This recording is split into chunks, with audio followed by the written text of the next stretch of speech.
Hello, dear diary. I'm Abigail, but everyone calls me Abby. They also call me an unlucky charm. Listen to my story, and I'll tell you why. I lost my parents when I was just a baby. Luckily, I had a lot of relatives willing to take a cute girl in. First, I went to live with Grandma Jill. She was afraid of germs and obsessed with cleanliness. I tried to behave. Things were going fine until mold appeared in the house. It kept growing by the day. Grandma thought that I was to blame for everything because the mold only appeared after I moved in. So, she sent me to my other relatives. Uncle Barry was a rich businessman. I loved living in his mansion. There were a lot of toys in it, and I could eat ice cream every day. But I didn't get to spend long in that paradise. Soon, Uncle Barry's business started having problems, and he went bankrupt. He blamed it on me as well. So I was sent to Aunt Miranda's place. She was great, and she adored her shaggy Labrador. The three of us had a lot of fun, until we found out I was allergic to dog hair. Aunt Miranda had to choose between her beloved pet and me. You can probably guess what happened. The dog turned out to be more important than me. That's how I ended up in an orphanage. Unfortunately, my bad luck followed me there. It struck everyone I tried to befriend. For example, a girl that sat next to me got a skin rash, and the grades of the boy I liked plummeted. Soon, everyone started calling me an unlucky charm and avoiding me. I tried not to be discouraged and be friendly. And then I learned incredible news. I had more relatives and the Dark family wanted to adopt me. Yay! I was over the moon, but I was also afraid that they would bring me back once my bad luck struck again. I anxiously put my things into a taxi and drove to the address they'd sent me. It turned out that the Darks lived on the outskirts of the city, next to a cemetery. There was a shabby motel with a broken neon sign next to it. The gloomy house I was going to live in stood on a hill behind wrought iron gates. It looked so ominous and creepy. I was stunned when I saw my new family. My aunt, uncle, and cousin Agnes looked like they had just come back from a Halloween party. I waved sweetly at them, but they didn't even smile back. They were so weird. They walked me into the house and showed me my new room. That was when I found out that the motel I'd seen belonged to them. It was an old family business. Wow! Make yourself at home. Dinner will be ready soon. When I was left alone, I felt uneasy. After all, I could see the cemetery outside my window. I decided to go for a walk and take a closer look at everything. It felt like I was in a Gothic castle. Candles were burning in the hallways, and there were lots of old vases and paintings around. Everything looked so ancient and fragile that I was afraid to break something. As soon as I thought that, I tripped and bumped into a shelf. The statuettes standing on it fell to the floor with a loud crash. Great job, Abby. Just trashed the place a minute after arriving. I started to pick up the pieces and saw a small passage hidden in the wall behind the closet. I wondered what was in there. I was about to open the door when I heard heavy footsteps behind me. It was my uncle, and he looked mad as hell. Oops. Abigail, what are you doing? Don't even think about going there if you don't want to get in trouble. Got it? I nodded, scared, and my uncle pushed the closet to hide the mysterious door. Phew, that was close. At dinner, everyone was silent and kept frowning at me. My bright clothes didn't fit into the Gothic atmosphere. It was obvious they didn't like me. I'm going to do some magic now, so don't disturb me. With those words, my aunt locked herself in one of the rooms. Magic, huh? What did that mean? I crept up to the door, hoping to see what my aunt was doing there. But then, I heard terrible screams coming from the room. My blood ran cold, and I immediately flinched back. That's so creepy. I'll come back some other time. Since I was going to live with that weird family, I wanted to at least befriend Agnes. I carefully knocked on her door and walked in. My cousin wasn't there. I decided to look around her room while I was waiting for her. There were posters of rock bands and anime characters hanging on the walls. It was awesome. She also collected manga. I picked up a random volume and started to leaf through it. Hey, what the hell are you doing here? This is a special edition. You can't touch it. Sorry, I didn't know that. She grabbed the manga and started shouting that I'd left smudges on the cover. What was the big deal? It seemed I still caused nothing but trouble. I was sure that soon they would tell me to go back to the orphanage. However, in the morning, none of them said anything. Wow, did I have another chance? That day, I went to a new school. When I was leaving, I saw a nice elderly couple at the gate. It seemed they were looking for something. Can I help you? Mr. and Mrs. King said that they lived next door and had been trying to befriend the Darks for a long time, but they wouldn't let anyone close. The couple was nice and friendly, so I said that I would invite them for tea sometime. Things went wrong at school right away. I ran into Agnes and her friends. They started to pick on me and make fun of my clothes. Check this out, guys. My cousin Abby, dressed up like she ate a unicorn. She probably sleeps with a teddy bear like a ninny. Did she just call me a ninny? They had no idea how hard it was to stay positive when you didn't have a place you could call home. I wanted to snap back at them, but then a cute guy stood up for me. Get on your brooms and go back to the crypt if you insist on acting like evil witches. Oh my. His name was Zach. He gave me a tour of the school and was very surprised to find out I was related to the Darks. You don't look like them at all. There are a lot of scary rumors about that family of wackos going around the city. He said that everyone believed our mansion was haunted and there were prisoners kept in its secret passageways. No wonder. That place was weird. After all, I did see a mysterious passage and hear screams behind a closed door, but I still didn't believe in such stupid rumors. But then, Zach said something that unnerved me.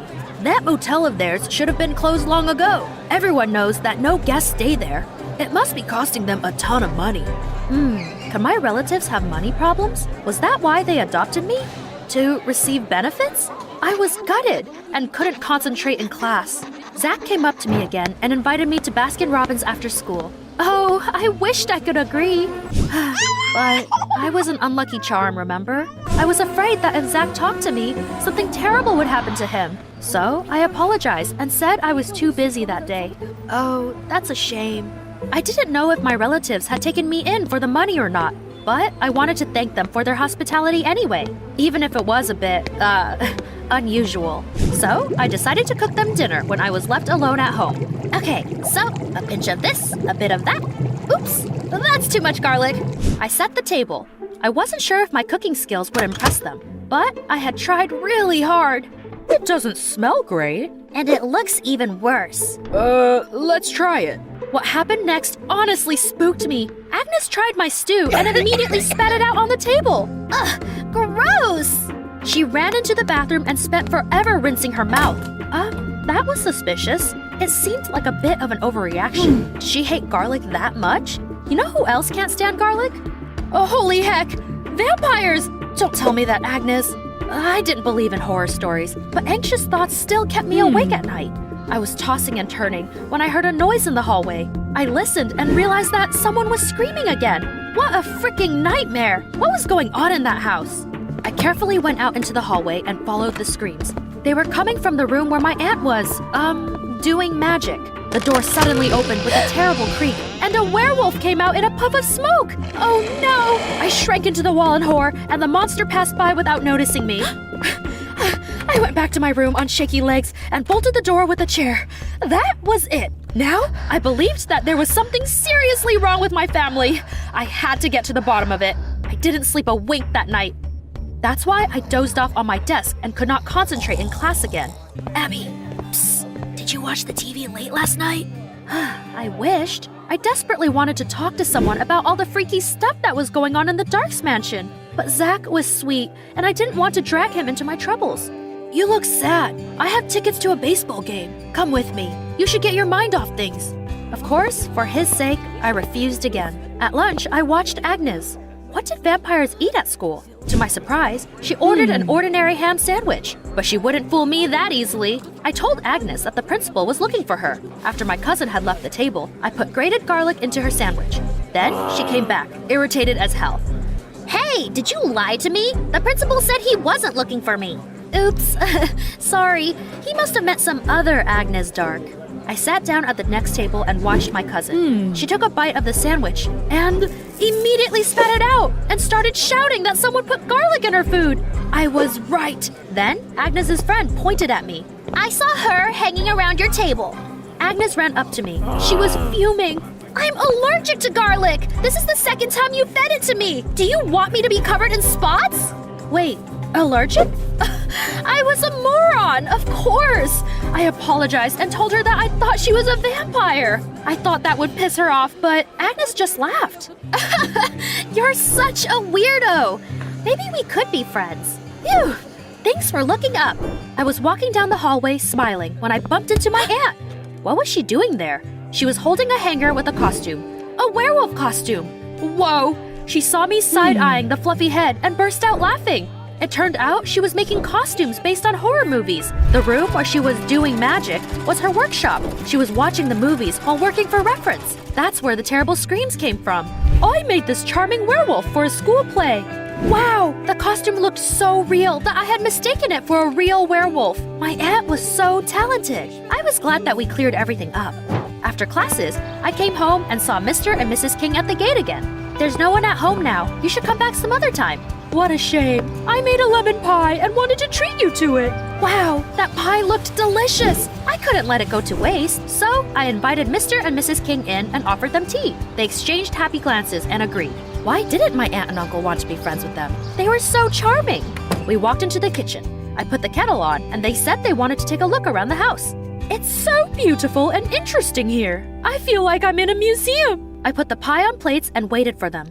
A few minutes passed. The tea was getting cold, and yet Mr. and Mrs. King hadn't come back yet. I went to look for them, but they were nowhere to be seen. Hello? Where are you?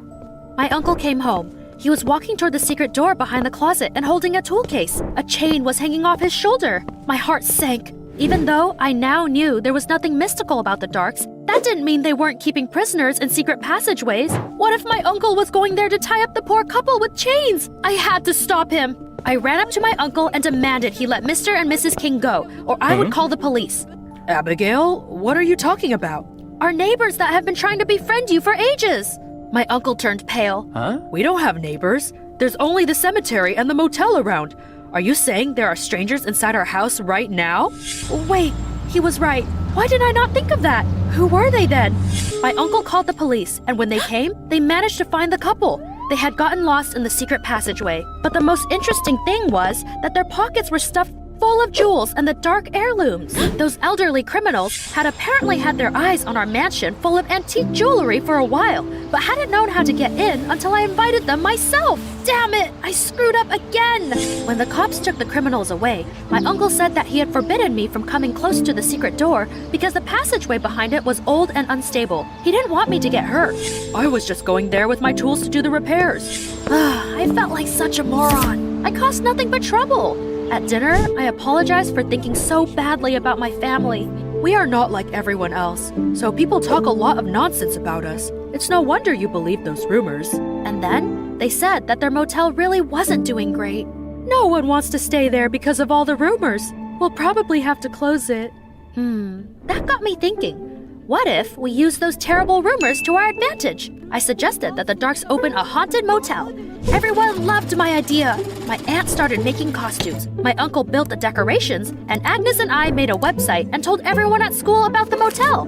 Soon, dozens of guests came to stay there. The ghost motel became so popular that tourists came from all over the country to spend a night in it. Everyone was thrilled. The Darks turned out to be a strange, but very friendly family. I felt a little jealous and was afraid that I would ruin everything again. That's why I said I wouldn't be mad if they sent me back to the orphanage. After all, they no longer had money problems and didn't need me. You will be better off without me. After all, I'm an unlucky charm. I don't fit in anywhere. What on earth are you talking about? We adopted you because you are our family, not because of money. This is your home now. Haven't you realized it yet? That's right. You're one of the dark weirdos now. Don't listen to the rumors. All our troubles were just coincidences. They hugged me, and I burst into tears. I was so happy. For the first time in my life, I felt at home. That's how I found a family. I even plucked up the courage and asked Zach out. I was wrong about your family. They're awesome. I know! That's how my story ends, dear diary. Although, maybe this is just the beginning.